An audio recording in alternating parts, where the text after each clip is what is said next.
예수 믿는 것은요, 증거도 없는데, 믿을 만한 근거도 없는데 믿는 것이 아닙니다.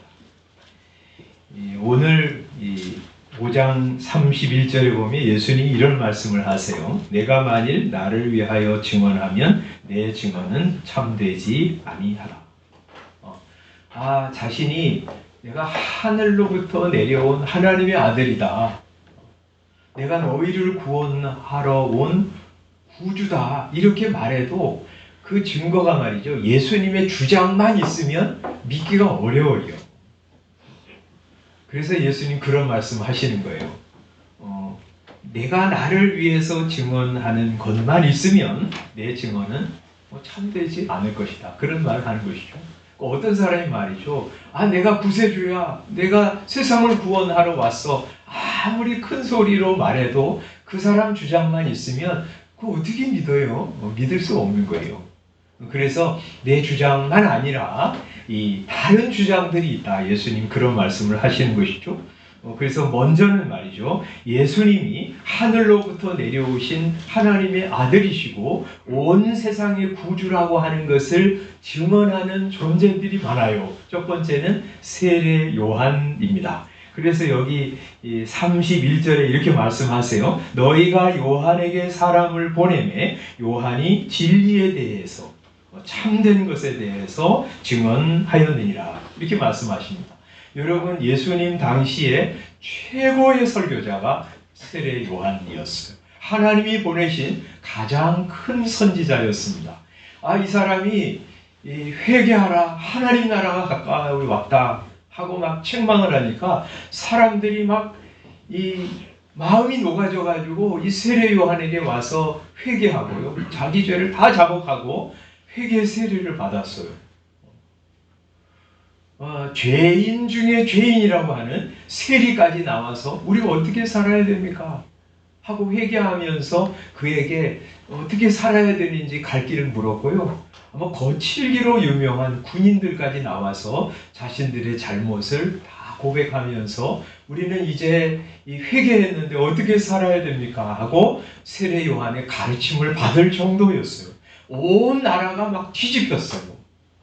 그래서 유대 종교 지도자들이 사람들을 세례 요한에게 보냈습니다.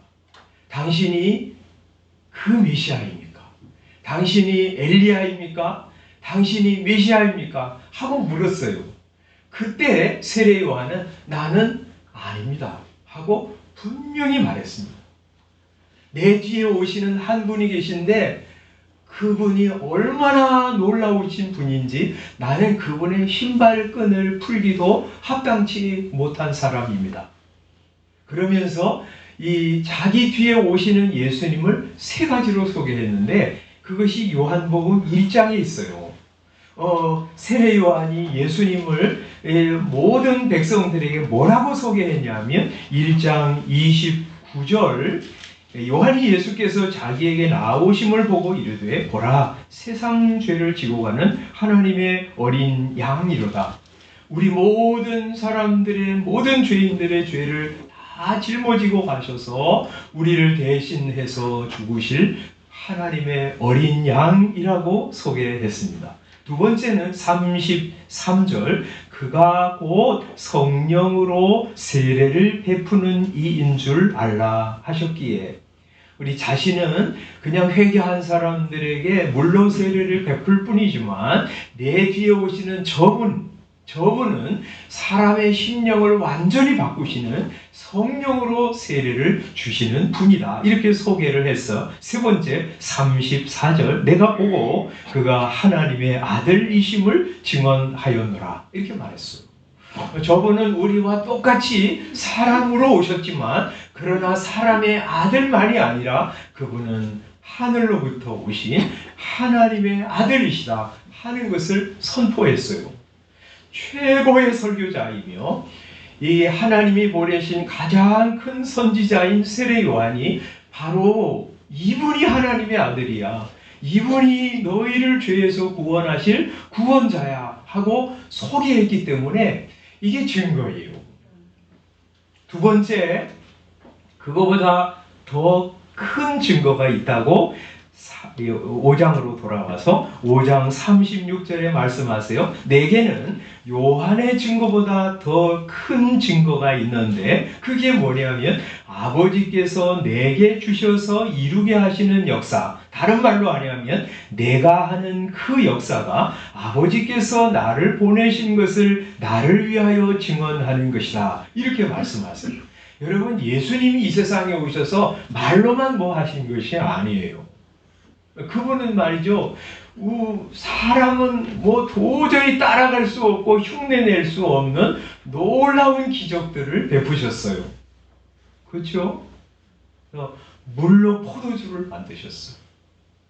바람과 바다를 말씀 한마디로 잔잔케 하셨어요. 맹인을 눈뜨게 하셨어요. 나면서부터 걷지 못하는 사람을 걷게 하셨어요. 귀 듣지 못하는 사람의 귀를 여셔서 듣게 하셨어요. 심지어는 죽은 자를 살리기도 하셨어요. 한 번은 12살 어린 소녀가 세상을 떠났는데 그 아버지가 와서 간청하는 바람에 그 집에 들어가셨습니다. 들어가셔서 어떻게 하셨어요? 그를 향해서 달리다 쿰, 소녀야 내가 네게 말하노니 일어나라 하고 손을 붙잡고 일으키시자 마치 잠자던 아이가 일어나는 것처럼 죽음에서 살아났습니다. 여러분, 구약시대에도 이런 일이 혹한가가 있었어요. 엘리사 같은 선지자가 자기 집에, 자기가 머무는 집에 아들이 세상을 떠났을 때 어머니가 간청을 하니까 그 방에 들어가서 열심히 기도했어요. 하나님, 이 아이의 혼이 다시 돌아오게 해주십시오 하고 그 아이 위에 엎드려서 하나님께서 은혜 베풀어 주시기를 간절히 기도할 때 이 아이가 살아났어요. 그런데 예수님은 그렇게 하지도 않으셨어요.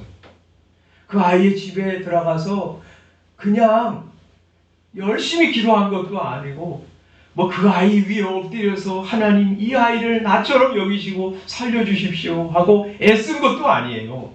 그냥 그 방에 들어가서 그 손을 잡고 얘야 일어나거라 하고 말씀하실 때 그냥 일어났어요. 이건 사람은 절대 흉내낼 수 없는 일들이었어요. 이것은 뭘 얘기해요? 이분이 우리와 똑같은 사람이 되어 오신 분이지만 사람의 아들이 아니구나. 이분은 하나님의 아들이시구나 하는 것을 증거하는 거예요. 그거는 예수님께서 하시는 역사이기도 하지만 하나님 아버지께서 그에게 주셔서 행하게 하시는 역사예요. 그런 증거들이 이분이 하나님의 아들이요 우리를 세상의 죄에서 구원하실 구원자라고 하는 것을 증명하는 거예요. 세 번째, 하나님께서 직접 그에게 나타나셔서 이 사람이 내 사랑하는 아들이라고 말씀하셨어요. 요한복음 5장 그래서 37절에 이렇게 말씀하세요. 또한 나를 보내신 아버지께서 친히 나를 위하여 증언하셨느니라. 우리 성부 하나님께서 친히 오셔서 예수님이 하나님의 아들이신 것을 말씀하셨어요. 그래서 마태복음 3장에 보면 예수님께서 세례를 받고 물에서 올라오실 때 하늘이 열리고 하나님의 성령이 그 위에 내려오셨습니다. 그리고 3장 17절에 보면 하늘로부터 소리가 있어서 말씀하시되 이 사람은 내 사랑하는 아들이요 내 기뻐하는 자라 하고 말씀하셨습니다. 여러분, 하나님이 직접 말씀하셨어요. 한 번만 그러신 것이 아니에요. 예수님께서 제자 세 사람과 함께 높은 산으로 올라가셨어요. 영광스럽게 변화되셨습니다. 그럴 때 구름이 덮으면서 하늘에서 소리가 나기를 이는 내 사랑하는 아들이요 내 기뻐하는 자니 너희는 그의 말을 들으라 하고 세 제자에게 똑똑하게 말씀해 주셨습니다. 하나님이 사람들에게 혹은 제자들에게 직접 이 사람이 내 사랑하는 아들이요 내 기뻐하는 자라고 증언해 주셨습니다. 네 번째, 다시 요한복음으로 돌아와서 네 번째 증거 39절 한번 같이 읽겠습니다. 시작. 너희가 성경에서 영생을 얻는 줄 생각하고 성경을 연구하거니와 이 성경이 곧 내게 대하여 증언하는 것이니라. 너희가 성경에서 영생을 얻는 줄 생각하고 성경을 연구한다. 이때 성경은 어떤 성경이라고 했어요? 신약 성경이에요? 구약 성경이에요? 구약 성경이에요. 그 당시에는 신약 성경이 쓰여지지 않았어요. 예수님 승천하신 후에 이 나중에 쓰여진 책이 신약 성경이잖아요. 이 당시 성도들은 구약 성경만 가지고 있었어요.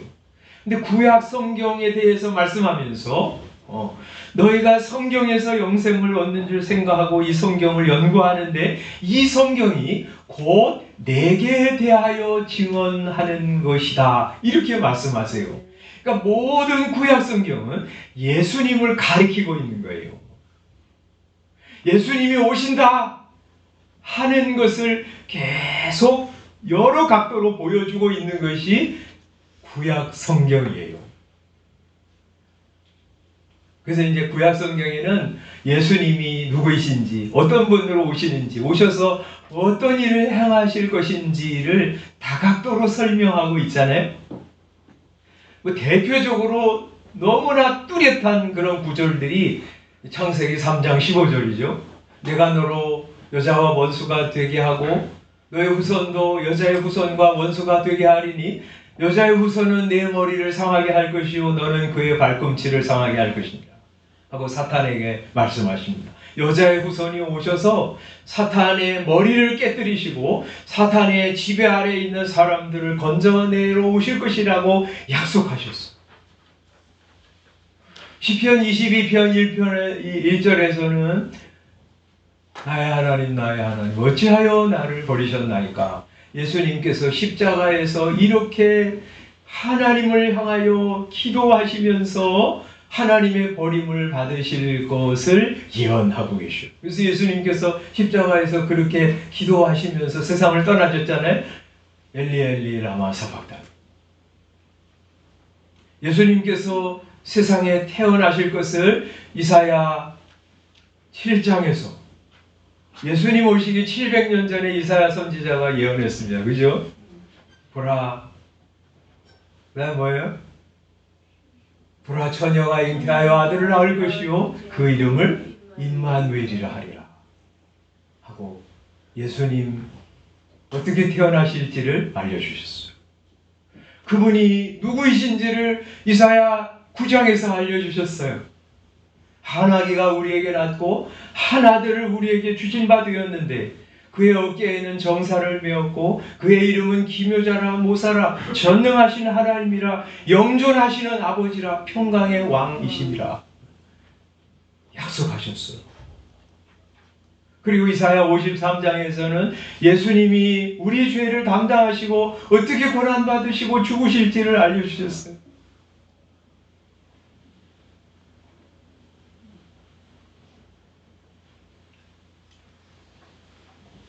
그가 찔림은 우리의 허물 때문이요 그가 상함은 우리의 죄악 때문이라. 그가 징계를 받음으로 우리는 평화를 누리고 그가 채찍에 맞음으로 우리는 나음을 받았도다. 우리는 다 양 같아서 그릇 행하여 각기 제 길로 갔거늘 여호와께서는 우리 모두의 죄악을 그에게 담당시키셨도다. 우리 모든 죄인들의 죄악을 하나님의 아들 예수 그에게 다 담당시키실 것을 700년 전에 예수님 태어나시기 전에 예언하셨어요. 그렇게 뚜렷하고 분명한 예언들이 이 모든 구약 성경이 예수님에 대해서 예언하는 것이었어요. 뿐만 아니라 그런 뚜렷한 본문뿐만 아니라 구약 성경의 여러 면들이 예수님을 예언하고 있었어요. 그래서 여러분 아브라함이 모리아산에서 자기 아들을 바치려다가 하나님께서 준비하신 어린 양을 데리고 와서 아들 대신 잡아서 바치잖아요. 그리고 아들은 그냥 살리시잖아요. 그 수풀에 걸렸던 어린 양은 뭘 예표하는 것이냐면 앞으로 세상에 오셔서 우리 대신 희생 제물이 되실 예수 그리스도를 예표하는 것이죠. 이스라엘 백성들이 출애굽할 때 하나님이 명령하셨잖아요. 장자들이 다 죽임을 당할 텐데 너희는 그 죽음을 면하기 위해서 어린 양을 잡아서 그 피를 내어서 너희 집의 문설주와 임방에 발라라. 그러면 그 피를 보고 죽음의 천사가 넘어가게 될 것이다. 그때 잡은 어린 양의 피는 앞으로 이 세상에 오셔서 우리 대신 희생 제물이 되어주실 예수 그리스도.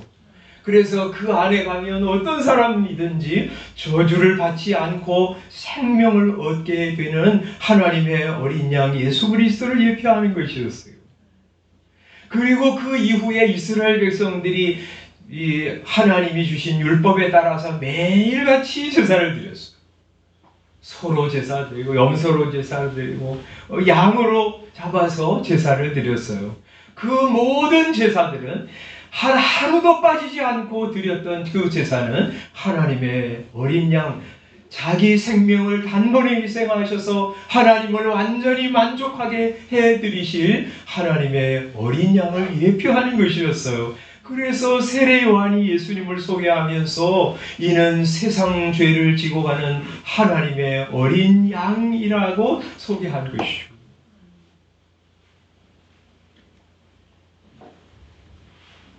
뿐만 아니라 성경의 주요한 인물들은 모두 예수님을 가리킵니다. 그래서 칼빈 선생님은 이렇게 말했습니다. 하나님께서 보내신 분이시며 구원의 시작과 중간과 마침이신 예수 그리스도를 알아야 합니다.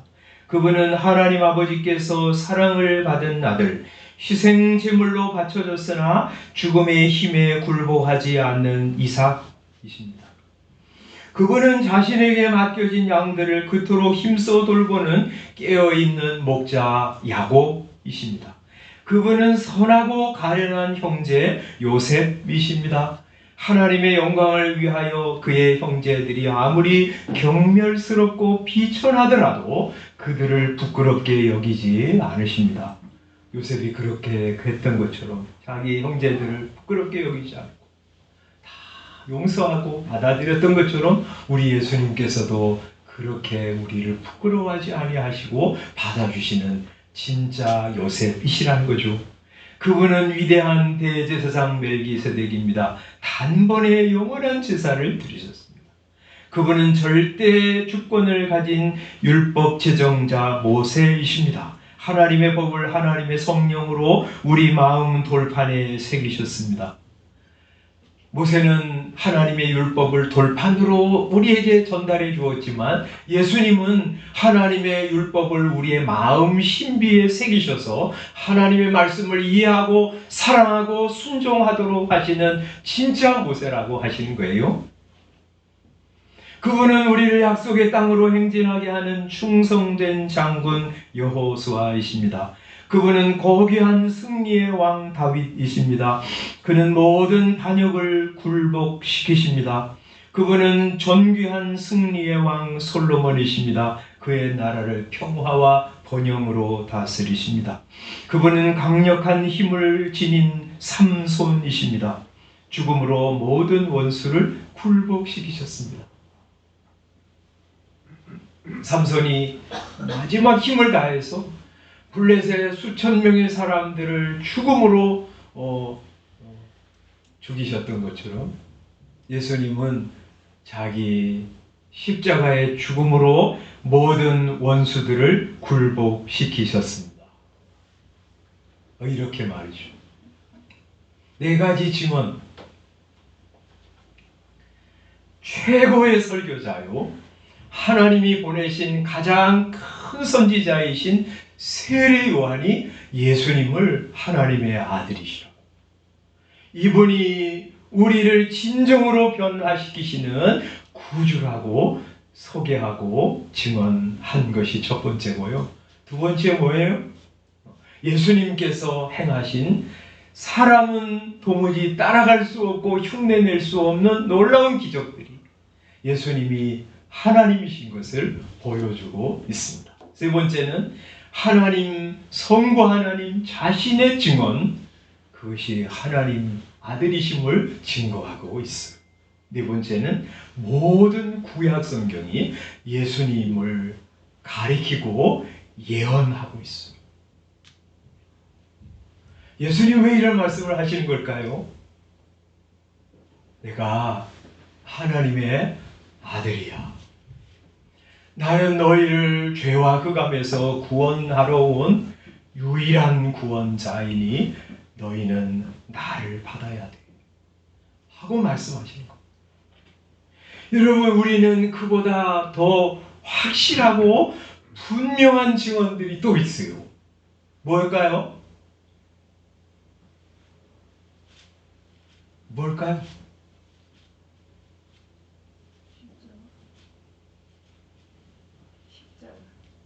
더 분명한 증언들이 뭘까요? 신약 성경이죠. 신약 성경은요, 예수님 누구이신지, 어떻게 오셨는지, 무슨 말씀을 하셨는지, 어떻게 일하셨는지, 어떻게 자신의 생명을 희생하시고 죽으셨는지, 그리고 어떻게 부활하셨는지, 그리고 어떻게 승천하셨는지를 낱낱이 기록하고 있어요. 그리고 그 후에 성령님이 세상에 오셔서 예수 믿는 교회를 형성하시고 이 복음이 땅끝까지 전해지는 과정들을 다 상세히 기록하고 있어요. 그래서 우리는 구약 성경을 한마디로 뭐라 그러냐면 예수님 오실 것을 가리키는 성경, 예수님 오실 것이다 하는 것을 말씀하는 성경이라면 신약 성경은 뭐라 그래요? 오신 예수님을 기록한 성경이라고 그러죠. 그래서 신약 성경을 보면 예수님의 증거들이 더 분명합니다.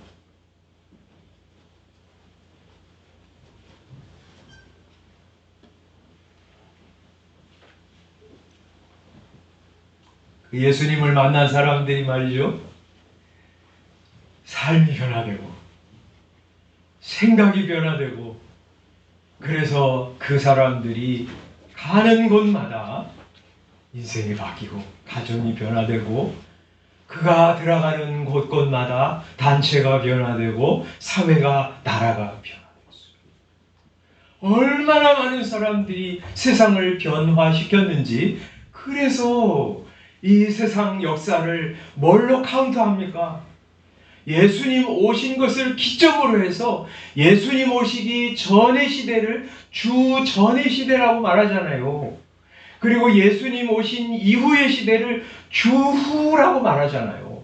왜 그래요? 예수님 만나고 변화된 사람들이 자신의 삶의 현장으로 나가서 가정을 변화시키고 직장을 변화시키고 사회를 변화시키고 나라를 변화시키고 세계를 변화시켰기 때문에, 그 예수님을 빼고는 인류 역사를 말할 수 없기 때문에 이 세상 역사를 단 한 가지 사건으로 딱 구분해서 주전 주후 시대라고 말하잖아요. 뭐 인류가 달나라에 간 것이 세상 인류 역사의 가장 중요한 순간이라고 말하지 않잖아요. 소크라테스가 태어난 거, 부처가 태어난 날을 중심으로 해서 세상 역사를 카운트하지 않잖아요. 왜 그래요? 예수님 만난 사람이 놀랍게 변화돼서 세상을 바꾸었기 때문에. 그런 사람이 헤아릴 수 없이 많습니다. 우리 정경철 선교사님, 우리 교회 위해서 기도하고 후원하고 있는 선교사님이죠. 여러분도 들으셨잖아요. 이분이 청년 때 인생에 재미가 없고 의미가 없어서 자살하려고 하던 사람인데 우리 이순배 목사님 만나가지고 예수님 믿고 변화돼서 그분이 지금은요 파키스탄에 뭐 수천 수만의 사람들을 살리고 있어. 최상익 선교사님, 제 군대 동기입니다. 저 만날 때만 해도 술꾼이었어요. 매일 저녁에 술 마시지 못하면 잠자지 못하는 술꾼이었습니다. 그런데 예수 믿고요. 지금 인도네시아 순바 지역에 들어가서 막 수만의 사람들을 변화시키고 살리고 있어요. 그런 사람들이 한둘입니까? 2000년 역사상에 수없이 많은 사람들이 예수님을 믿고 생명을 얻고요. 삶이 변화돼서 각 곳으로 나가서 세상을 변화시키고 있어요. 하나님의 나라를 세워가고 있습니다. 우리 김상원 목사님 만약에 예수 안 믿었으면 사람답게 살지 못했을 거예요. 그런데 부족하지만 우리 예수 믿고 생각이 바뀌고 삶이 변화되어가지고 부족하지만 하나님의 나라를 세우고 있는 거잖아요. 그런 사람들이 우리 주변에 너무너무 많아요. 눈만 뜨면 있어요. 여러분도 우리 국민일보 안 보지만 여러분 한번 미션 라이프나 이런 데 들어가서 기독교 신문들을 한번 보세요. 보지 못할 내용도 막 있지만 그러나 예수 믿고 변화된 많은 사람들의 아름다운 변화의 이야기가요. 지금도 일어나고 있어요. 이렇게 사람을 바꾸는 종교, 이렇게 사람을 변화시키는 사람이 누가 있습니까? 예수님 외에. 그래서 우리는 말이죠.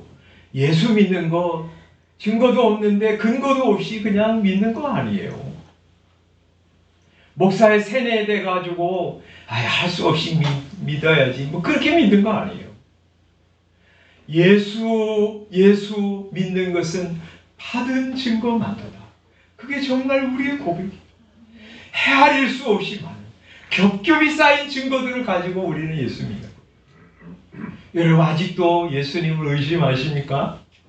이거 믿어야 되나 말아야 되나 아직도 믿음과 의심 사이에 불분명한 경계선 사이에 서 있습니까?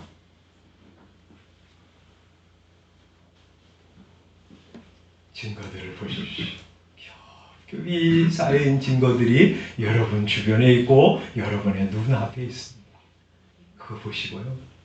그래, 사람들이 뭐라고 해도 예수 그리스도는 하나님의 아들이시오. 나의 구주이시오. 우리 모두의 구원자이시오. 하고 예수 그리스도를 확신하면서 살아가는 저와 여러분들이 되시기를 소원합니다. 아멘. 마지막으로 성경을 통해서 예수님을 더 풍성히 알아가자 하고 권면드립니다.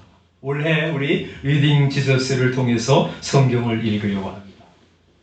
왜 읽으려고 하냐면 모든 성경이 예수님을 가리키는 것이기 때문에 올 한 해는 정말 성경을 통해서 예수님을 풍성하게 알아가자.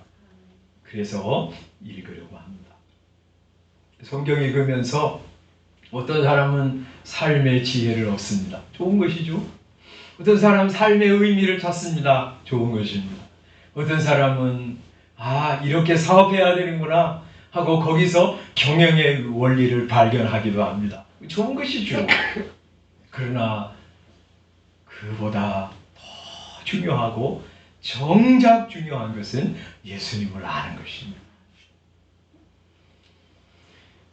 우리 송구영신 예배 때 시편 86편을 통해서 우리 그런 말씀 함께 나눴잖아요. 새해 하나님 올 한 해는 영혼이 부요한 한 해가 되게 해주십시오. 올 한 해 저의 영혼을 보존시켜 주십시오. 휩쓸려 떠내려가지 않고 영혼이 보존되게 하소서. 세 번째는 영혼이 기쁜 한 해가 되게 해주십시오 하고 기도했는데 뭘 통해서 그게 가능하냐? 성경을 통해서 예수님을 알아감으로 영혼이 부요해집니다. 예수 그리스도를 구주로 딱 믿으면 심지가 견고한 성도가 됩니다. 예수님을 알면 알수록 기쁨이 샘솟습니다. 올 한 해 여러분 그런 은혜가 여러분에게 있기를 소원합니다.